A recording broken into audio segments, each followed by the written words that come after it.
lapak. Siguro ano to yung gear ng galing doon sa propeller pinion nasira. Kasi neutral, iikot eh.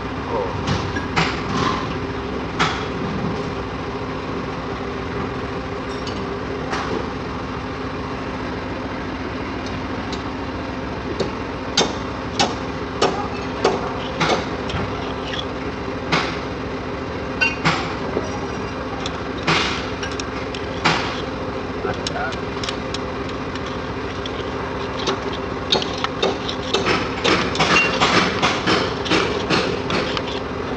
So ayun guys, yung diferensya niya, yung sa spider gear nasira yung mga gear niya, kaya umikot-ikot na lang yung propeller pag iniikot.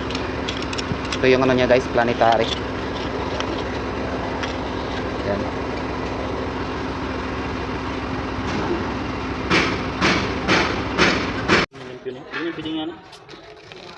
So yun guys, ano,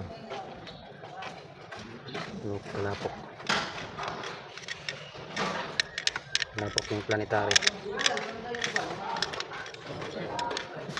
kaya nasira kasi walang maintenance, kulang sa maintenance guys, kaya nasira yung gear.